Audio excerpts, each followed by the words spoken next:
Whatever rocks your socks, whatever spins your top, whatever winds your watch, whatever flips your flop, whatever turns you on, whatever flies your flag, whatever bangs your gong, or whatever swings your bag. Do it often, but do it well, 'cause nobody knows and there's no way to tell. When the ride ends,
Namo tassa bhagavato arahato samma sambuddhassa. Namo tassa bhagavato arahato samma sambuddhassa. Namo tassa bhagavato arahato samma sambuddhassa. Bhutam saranam gacchami, dhammam saranam gacchami, sangham saranam gacchami. Dutiyampi bhutam saranam gacchami, dutiyampi dhammam saranam gacchami, dutiyampi sangham saranam gacchami. Tatyampi bhutam saranam gacchami, tatyampi dhammam saranam gacchami, tatyampi sangham saranam gacchami. Sadhu, sadhu, sadhu.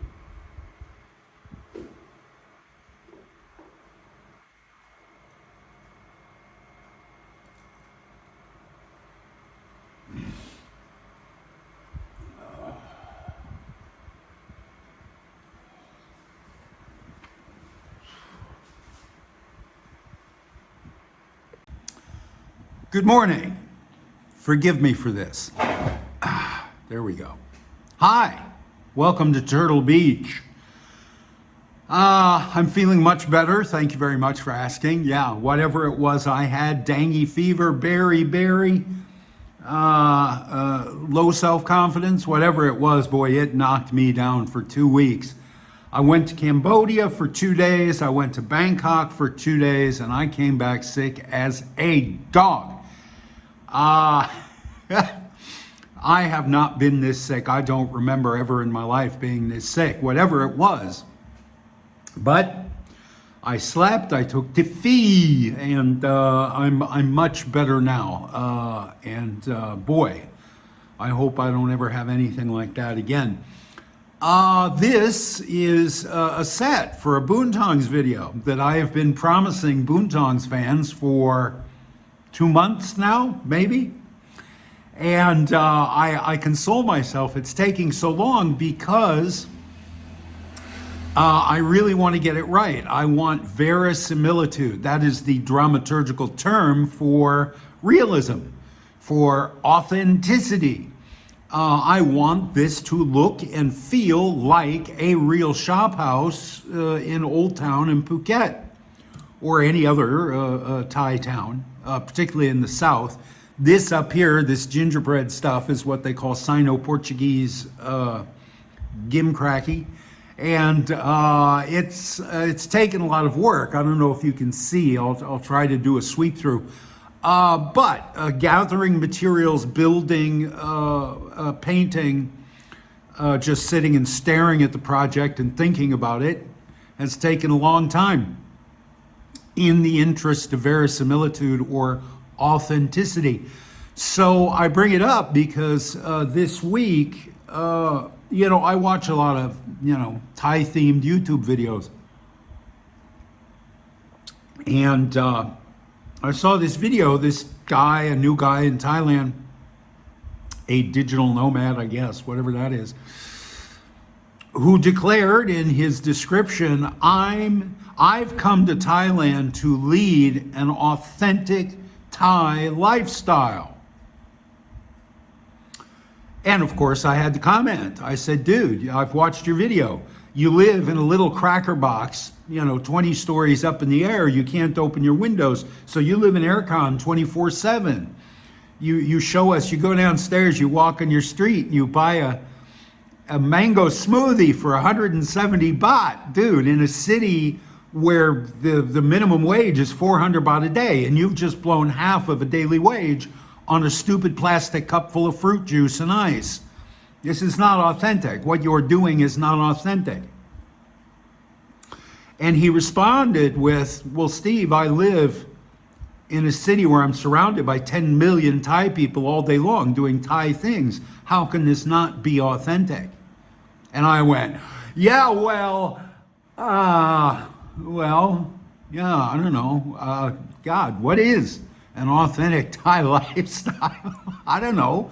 What, am I leading one? I'm not advertising myself. I have never put that headline on a video. Steve Rosse leads an authentic Thai lifestyle. When I am done with this, and when I am done with this coffee, I'm going to go in that bathroom over there. I'm going to sit down and do a crossword puzzle for 15 minutes.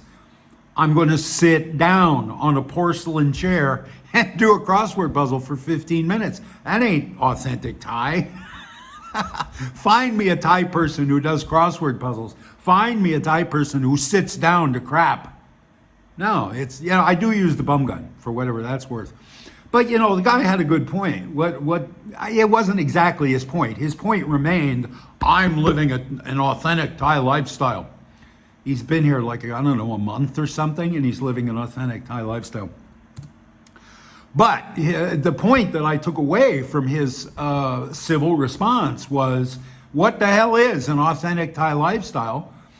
And are any of us living it, any of us farang, any of us expats or tourists or anybody who's not authentically Thai, living an authentic Thai lifestyle? Should we even try?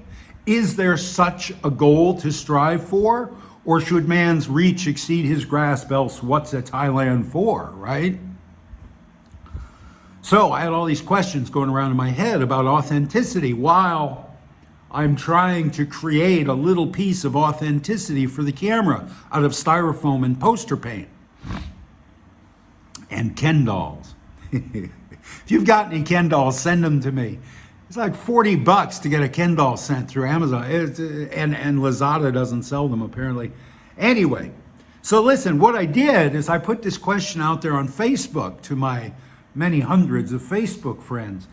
I said, what is an authentic Thai lifestyle? Yeah, coffee is probably not part of it, though the fact that I dump a couple spoonfuls of sweetened condensed milk in my coffee, samay boran. I love it. I have a real sweet tooth. I'm probably killing my kidneys. But, this is nothing close to a, authentic Thai breakfast beverage. But I asked my many, many, many, many Facebook friends, both of them, what's an authentic Thai lifestyle? I got a huge response. I got, literally dozens and dozens of responses. I would like to share them with you, some of them. Be patient. These guys have interesting things to say. And they're all, for the most part, if they're a Facebook friend of Steve Rosse, chances are, they've been here a while. Chances are I've known them 35 years. I don't make new friends very well. And most of my friends have been here a long, long time. Most of them, several of them have become Thai citizens. Several of them have become very successful and wealthy in their time here. And good on them for that. I don't know if that's authentically Thai. But anyway, Luke Manton was the first to respond. He said, Steve, I think you're the perfect example of authentic Thai lifestyle. No bars, No real temple reviews besides your local, just real life and everyday living on your own terms. All right, thank you, Luke. That's a compliment. I appreciate that. I don't know if it is in fact an authentic Thai lifestyle that I lead. Like I said, I'm about to go in there and sit down on a piece of porcelain instead of squatting. So, yeah, I probably do a lot of other things. I like to eat farang food for breakfast. I don't like chok. I don't like kanom jin. I'll eat it. It's 10 baht. I'll eat it. But I don't know. I appreciate your comment, Luke, but I don't know if I'm a good example of an authentic Thai lifestyle. Benton Clark, who lives down here in the south near me, says the way I'm living right now seems pretty authentic. No running water, with water coming from a well, ellipses, sometimes. No air conditioning, chickens crowing and clucking all day and most of the night, and the chickens are forest birds, not owned or fed by anyone. Feral is the word you're looking for. A motorcycle and a car, but the bike is soon to be converted into a rolling, cooking, and selling fried banana shop. Surrounded by hundreds of rai of oil palms, rice fields, rubber trees, and all kinds of other edible things. Benton, good for you, but oil palms and rubber trees are not edible. Don't try to eat oil palm nuts or rubber out of the cup, all right? The nearest store is 3 or 4 kilometers down the road. It's quiet and isolated here, but I'm getting used to it. I really enjoy occasional trips to populated areas. This seems like a facsimile of one type of rural Thai life. I have avoided that type of life assiduously for 35 years. I don't like the rural life unless there's a beach. I like rural Thailand when and if there's a beach. But that's how Benton is living, and I kudos to Benton for being able to stand that. I'm assuming he doesn't have Wi-Fi. I'm assuming he sits there in the morning and has his hot tea and looks out over the rice paddies and meditates, and that's what he does. Good on him for that. I need a beach, authentic or not. I need a beach.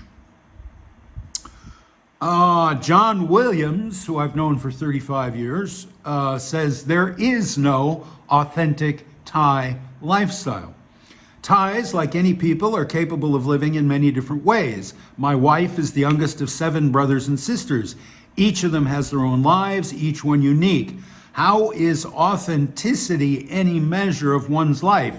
I would quibble with that question, John. I think it's legit. I think authenticity, however we define it, is a laudable goal. I think having that, whether you're living, in Iowa City, Iowa, or in Thailand, being authentic, being genuine, being real, capturing some verisimilitude, I think is a laudable goal, a worthy goal. But John goes on, I could say that Thai people, more than other nationalities, all do make a great effort to pursue happiness in their lives. But that pursuit takes as many forms as there are people. If some foreigner is claiming to live an authentic Thai lifestyle, they're full of shit. John is very honest and straightforward. Bruce Scott says, if you're not buying or eating anything imported from farther away than Japan, then I'd say your authenticity is in good shape. That's an interesting take on it.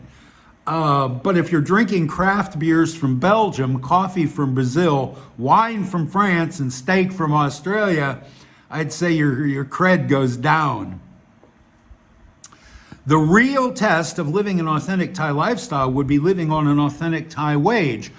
I see that point. I said to this fella, you've spent 170 baht on a mango smoothie in a place where people make 400 baht a day. That's the minimum wage. And I think, try and live on that. And maybe you're approaching verisimilitude.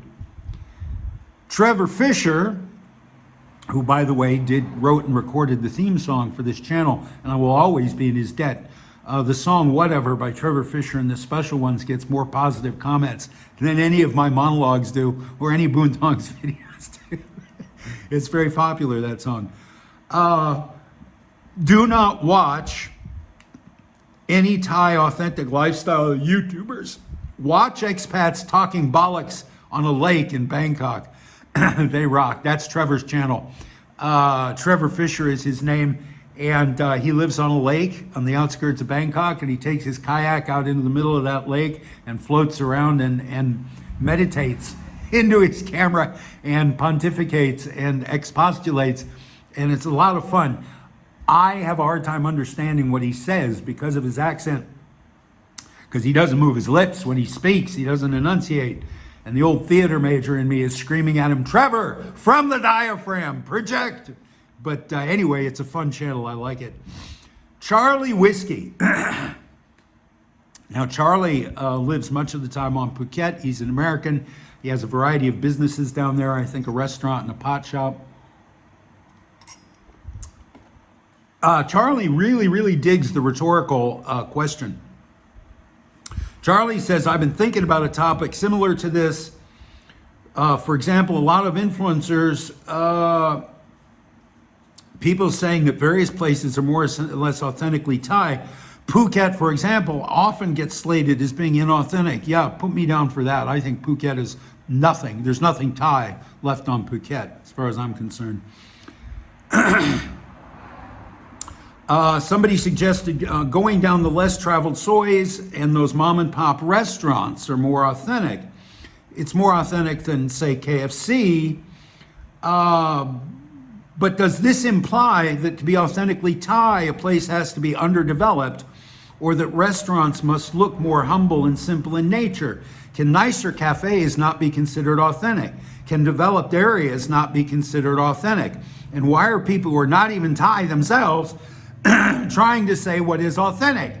What does the definition of a place being authentically Thai even mean? Wouldn't any Thai-owned establishment situated in Thailand be authentically Thai? What if they serve burgers and fries? I've noticed in Thailand many Westerners claim that places are less developed are considered more authentic. When we speak about authenticity, the implication is that authentic is better, whereas inauthentic is worse. I saw someone say just the other day that Koh Lanta is wonderful because it lacks development, that it's quiet and quaint. But who are we to say what is best? To imply that Thais should avoid development for the sake of authenticity? And how far back should we go with it? Is it inauthentic that they wear Western styles of clothes? Should that be condemned? My view would be this: who cares? I'm not Thai. I'll never be Thai. I live my life in a way that I enjoy, and I'm lucky to be able to do so. Amen, brother. We're at 14, by the way, 14 rhetorical questions. That is absolutely ridiculous. Sure, it's not unreasonable to expect basic level of acclimatization to Thai culture, learning simple phrases, being polite and respectful, how to act at a temple. But in general, at the end of the day, we are not Thai, and we're not raised in this culture. And if someone is not acting disruptive or harmful, then who cares? 15 rhetorical questions.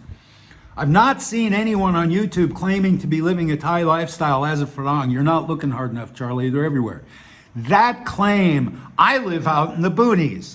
And then the list of, as Benton did to launch us off. I don't have aircon. I don't have running water. I have water out of a well. The chickens are feral, which I think is my favorite definition of Thai authenticity. The chickens are feral. Much of the content coming out of Thailand is dreadfully repetitive and predictable. Amen, brother. I would probably annoy me quite a bit. So 15 rhetorical questions. Charlie replies, that is his style. No, Charlie, it's a mistake. It's bad writing. It's not your style. It's just lazy writing. Make a declarative sentence, okay? Say something. Just don't ask endless 15 rhetorical questions, but your points are valid. Your points being, who decides? Who are we? We're farang. Who are we to decide what is verisimilitude, right? I've got 2 abandoned shop houses here. This one for sale. This one kind of burned out, shuttered, closed. That's because, to my eye, 2 out of 3 shop houses in Phuket are closed, right? There's a ton of excess real estate on Phuket. I think that is the defining characteristic of Phuket. Unsold, never occupied commercial real estate. At night, you go anywhere on Phuket, you look up, all the buildings are dark. There's nobody living in those high rises and those condos and those villas. Nothing's sold. Everything's built, nothing's sold, because the guys in the uniforms own the concrete and brick companies. So if the bank will give you a loan to build absolutely anything, to buy concrete and brick, to build absolutely anything. They're willing to give you a loan for that. That's authentically Thai. Whether or not your community needs more shop houses, the bank will loan you money to build them. So there's some authentic Thai. Now, Philip Cornwell Smith, who wrote those books, Very Thai and Very Bangkok, wonderful, excellent resources, amazing scholarship in those books. Philip says for tens of millions, the authentic Thai lifestyle is now 7-Eleven. What is often paraded as authentic is a faux rural idyll fantasy peddled by people who believe in Thai exceptionalism and a mythical golden age. I think you're right. I think, Pibun launched that Thai nationalization, Thais for Thailand, or Thailand for Thais, and this sense of a single homogenous Thai identity, which was never there before World War II. Lana was Lana, Isan was Isan, Pak Thai was Pak Thai, and they didn't necessarily like people from Bangkok, any of those places. Pibun and successive governments have worked hard to establish this sense of Thainess.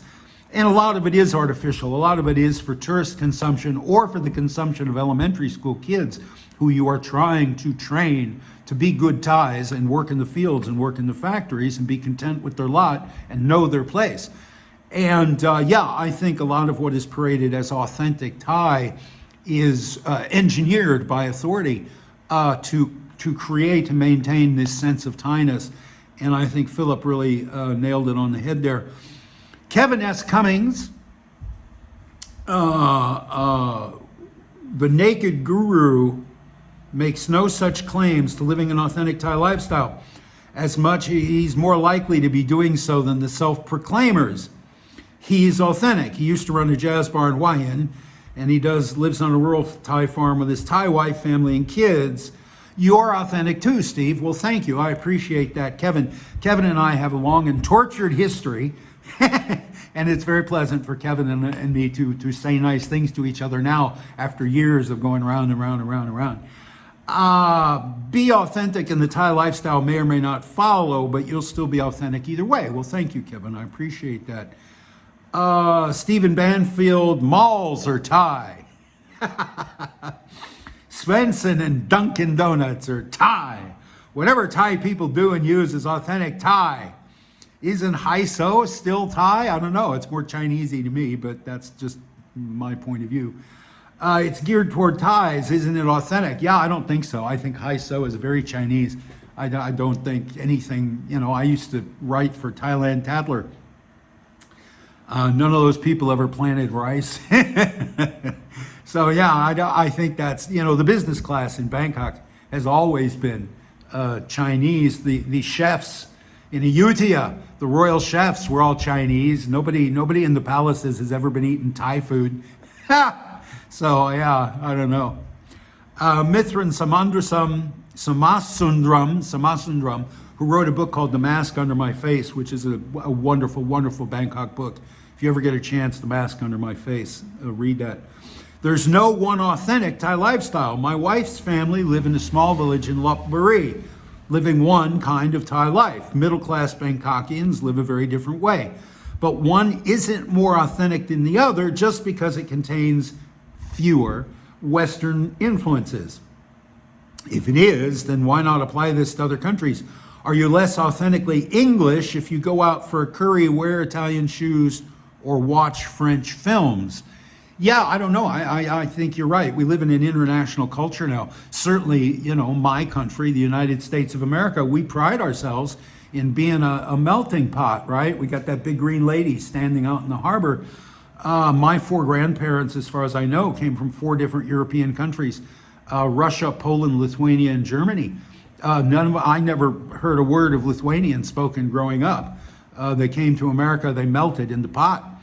So yeah, I don't know. Again, the theme, you notice the theme is, what the hell's authentic? Define that. Yeah, I don't know. George Lineman, who travels around on a bicycle and takes photographs. There's not a single foreigner and a great number of locals who are living an authentic Thai lifestyle. You grumpy old fart. Either that or everyone who's in Thailand is living an authentic Thai lifestyle. Whether he is, take your pick. That's, who was it? Woody Guthrie, when he had to apply for a passport to visit Russia. There was a question on their religion. He put all or nothing.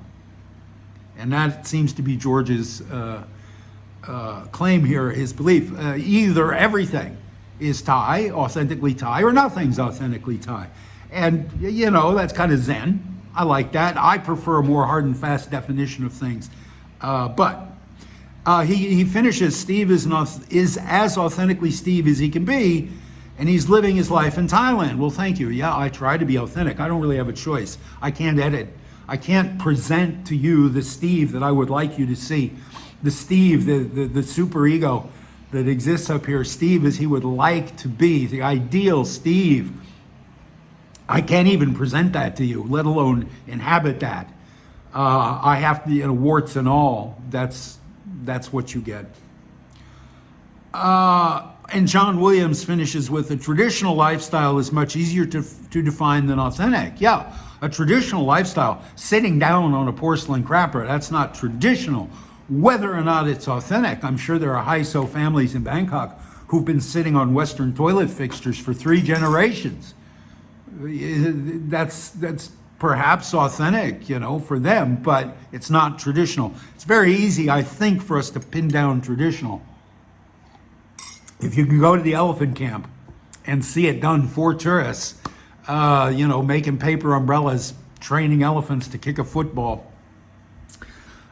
maybe that's traditional. Whether or not it's authentic, yeah, that's the argument, isn't it?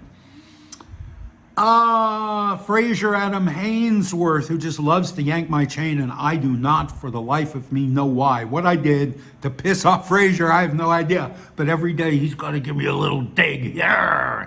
The concept of an authentic lifestyle in regions like Thailand, India, or England or India is a misnomer.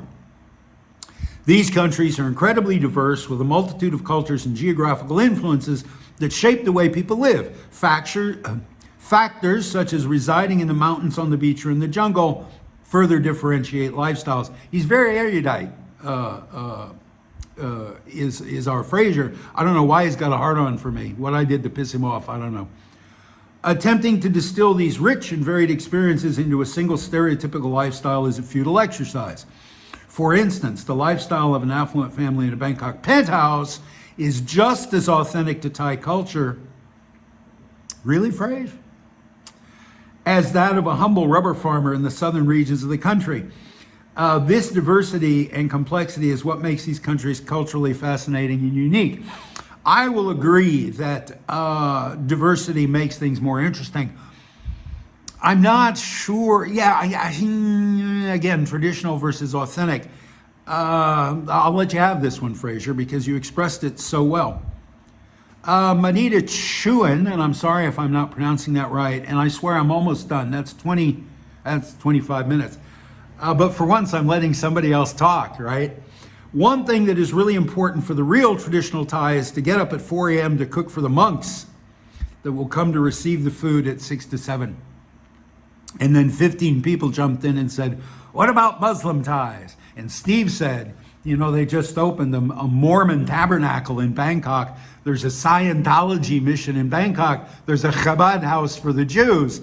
So, you know, those people are not getting up at 4 a.m. They're Thai. They're not getting up at 4 a.m. To cook for the monks. But that is a traditional bit of Southeast Asian culture, isn't it? I don't know. It's not specifically Thai. I think the monks in Cambodia and Laos and Vietnam are probably walking around accepting alms at 6 in the morning. But it is part of, I think, that Thai nation building, that Thainess, Thailand for Thais kind of idea. And thank you, Pibun Songkram, for launching that. Bill O'Neill says, I'm living a life and lifestyle authentically my own. No idea what an authentic lifestyle is. A Thai lifestyle, succinct and to the point. Bill, thank you.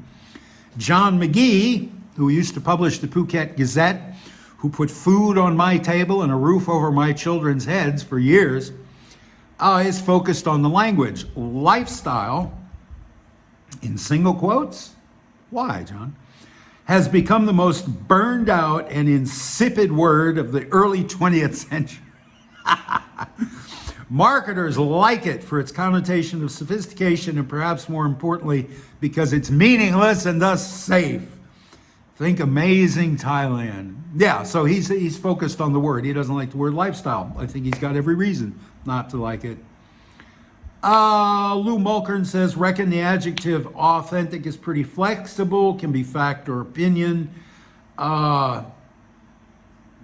Lifestyle is mostly a meaningless marketing term. Yeah, but not here, Lou and John. We're using it here with a specific definition, a lifestyle, how you're living, the hallmarks of your life, how you take a dump, for instance. Do you have tea or coffee in the morning? All of these things fit under a working definition of lifestyle. I'm not a marketer, and I'm very, very careful about the words I use. So thank you for your focus on language, Lou and John. But we're going, for the purposes of this conversation, we have all assumed lifestyle, the word lifestyle has a specific definition, and I will continue to do that. Liam Foote says, my own efforts in this regard were successful as that of, say, Reginald Joyce.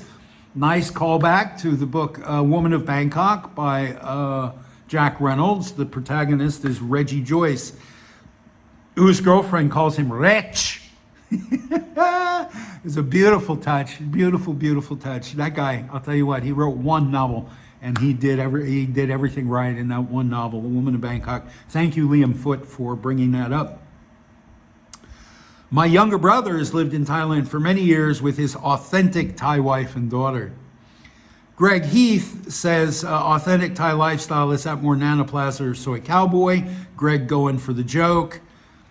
Ron Lussier says, Thai lifestyle is whatever you're living as a Thai resident. For a farmer in Isan, it's one thing. For a wealthy businessman in Bangkok, it's something else. Different for a money boy in Udon Thani or a bar girl in Phuket. Different for His Majesty the King is how we write that, Ron. Or for someone living on the streets of Bangkok and sleeping on the sidewalk. None of these lifestyles is any less authentic, and none of them is any more Thai. Okay, that seems to be a theme. We cannot, I think after 29 minutes, we cannot define authentic. Patrick Thomas Bach, very suggestive. What is a Thai lifestyle? He brings up only watching Thai TV and shows. I did that for a long, long time. Still do now and then, like to watch a Thai movie. Going to the temple every day, making merit. Is that authentic? Ken Scott says authentic is like sustainable, overused, and effectively meaningless adjective used a lot in tourist promotions. Having an Americano in Starbucks is authentic for the person drinking it. Stuart Cumming, authentic? After 35 plus years here, I suspect it may be so. I take the kids to school, I shop in Macro or Lotus, I venture to Super Cheap, but prefer not to if I can help it. Whether or not that lifestyle is considered authentic, I don't know. I'm not in the rural areas. I rarely see monks in the morning. I can't recall seeing an elephant being led down the road for at least 10 years, and I think, Steve Rosse, I think that's an improvement. William Eccles, Bill Eccles, who's always very erudite and well-spoken, as all the factors are so variable, I think there are three roughly irreducible elements to living an authentic Thai lifestyle. So kudos to Bill Eccles here. He's one of the very few people who's actually going to step out there and make a declaration. He's going to actually say what he thinks goes into an authentic Thai lifestyle. And thank you, Bill. Thank you for avoiding the rhetorical questions and avoiding the question. Interacting in Thai or a language indigenous to Thailand. Being embedded in Thai familial, religious, and social structures and seeing the world broadly, though not exclusively, through a paradigm shaped by the above. I think those are three laudable goals. I think every farang living here, whether or not we can define that as authentic, I think those are good goals. I think, Bill goes on to say, I think it's nearly impossible to live an authentic Thai life as a Westerner mainly because our intellectual and ego needs would never allow us to be subsumed by the social structures Thais live in. You can live off the land and mimic every aspect of a villager's life, but if you insist on your Western sense of autonomy, you're likely living a Western conceived life in Thailand, which is fine. Bill Eccles, that's a nicely crafted 3-paragraph essay, dude. That's nicely done. Yeah, I think that's very interesting. You know, collective thought, putting the group before the needs of the group before the needs of the individual, which all goes back to rice farming. You cannot alone farm rice. You can farm wheat, you can farm maize alone. A man can farm enough of those crops to feed his family and have enough left over to barter for sandals and stuff. But rice, no, you need the whole community to come out and plant together and harvest together and winnow together and thresh together. And so the man who pisses off his neighbors didn't get his rice harvested and literally starved to death for 10,000 years. So the group, the collective, is much more important here than it is in the West. Certainly in America, we have that stupid John Wayne crap going on. Yeah, I think that if you come out of that environment, it's going to be very, very hard to subsume your own needs to the needs of the village, of the clan, of the family. And that's why the first thing, and you know, when a bar girl snags a Western guy, first thing she wants to do is drag him up country and present him to her family. Look what I got. Here's a resource for all of us, right? Yeah. Also, he won't see other prettier women if you drag him home to the farm. John Stevens, and then I'm done, I swear to God. I didn't come to Thailand to live an authentic Thai lifestyle. I like some Western food, air conditioning, and a dip in my swimming pool. I came to be able to live comfortably on a U.S. retirement income while having a great Thai wife. That is probably not authentic Thai lifestyle, especially since I don't speak Thai, and at 82, I'm not about to learn. You don't earn respect from Thais or expats for living authentic Thai, and my Thai wife would refuse to do it as well. That's not the question that was posed, Don. Thank you for your input. I didn't ask if you were living an authentic Thai life. I asked what defines an authentic Thai life. And your assertion that we don't earn respect from Thais for living authentic Thai, I beg to differ. I think if you speak a little Thai, if you know who do I, if you know what's expected from you, how to behave in situations so you don't cause anybody angst, you don't cause anybody to be uncomfortable, yeah, I think you get a lot of respect. I think they're very relieved and happy to meet a farang who knows something, anything, rather than the usual dunderheads they meet wandering around. Rod Pyle, endless walking down the streets of patio videos. What the F? Yeah, why? That's not content, you guys. That doesn't have anything to do with authentic Thailand. It doesn't have anything to do with interesting content. You can't just carry your phone down Walking Street and say, look at me, I'm a YouTuber. Screw you. Ian O'Donegal? I don't know how to pronounce that name. I'm sorry. This could be an interesting one. What might be authentic Thai lifestyle in Isan be very different in Surat Thani. Looking forward to this one. Thank you, Ian. And another Ian Kugley, just what is an authentic Thai lifestyle? Does it mean following all the precepts of the Buddhist faith? Okay, here we are again with rhetorical questions. Guys, you can't answer a question with rhetorical questions. What is an authentic Thai lifestyle? Does it mean following the precepts? Does it mean how one lives or where one lives? If one lives in rural Thailand, are they likely to be more authentic than Bangkok? Dudes, come on. Ian, you can express yourself without resorting to that. May the fleas and a million camels rest upon the armpit of the evil farang. I don't know if you're joking there, Ian, or what, but it's a lovely phrase. All right, I'm not. Finally, two more. Che Guevara says, I think it depends on where you are and where you're from. Too many keyboard experts. Well, since nobody is actually answering the question, everybody's just throwing more rhetorical questions out there. I don't think anyone's being an expert. Prisana Nukterlane, who I've known for 35 years. I think hits the ball out of the park. Well, I'm sitting at the Tesaban. I'm waiting for my queue number to be called. Doesn't get much more authentic than that. I would argue this queue, waiting in queues, is a new thing. 35 years ago, Thais wouldn't wait in queues. Everybody just pushed forward to the counter, waved their ticket, and got served. The loudest person got served first. But yeah, I think waiting for the government, waiting for the Karachikan in the khaki uniform to take his rubber stamp and stamp something for you, yeah, I think that's pretty authentically Thai. It might be the same in other police states. I don't know. I've never lived in any other police state but this one. All right, so that's a half hour of what my friends think is authentically Thai. You know, I told a story here once, and I'll tell it just very briefly. My ex-wife and I, we moved around on Phuket from place to place, and everywhere we'd go, we'd go to the local temple. We were both, well, she was always very Buddhist, and I was trying to be a good Buddhist. And we went to a temple once. This little temple had three monks just on the outskirts of Phuket town, and we're sitting there and chanting, and afterwards the monks are eating, and then we're getting up to leave, and this old monk comes to me and says, in Thai, with my ex translating, "Why are you here, farang?" I said, "Well, I'm a Buddhist." He said, "No, you're not." He said, "You're here because you want Thai people to like you. You want to make friends. That's not Buddhist, that's ego. I want you to go away. I don't want you to come back to my temple until you come back for the right reasons."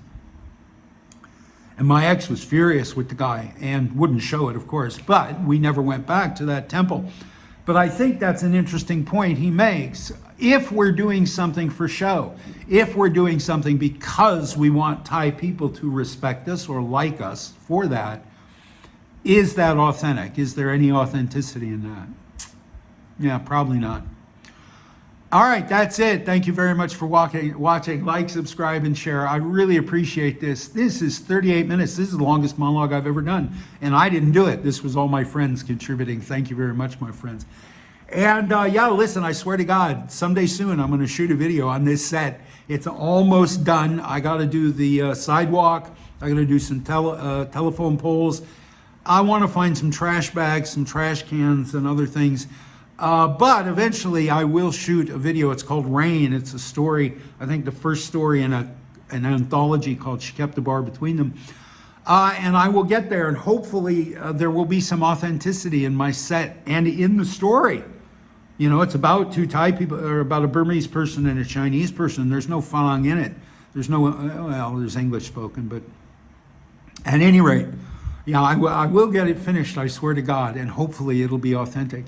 Thank you. I love you guys. I really do. Everybody in America, I miss you dearly, and have a great day. Thanks. I'll see you in a week.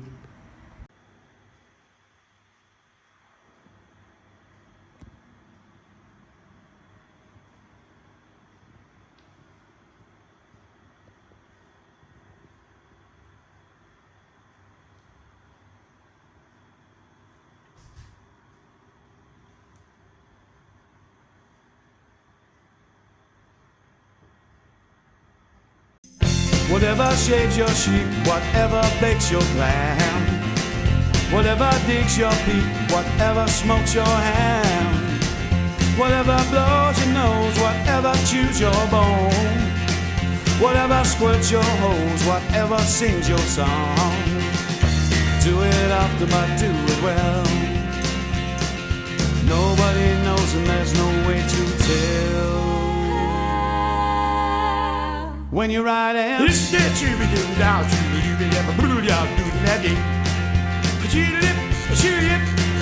shoot down to that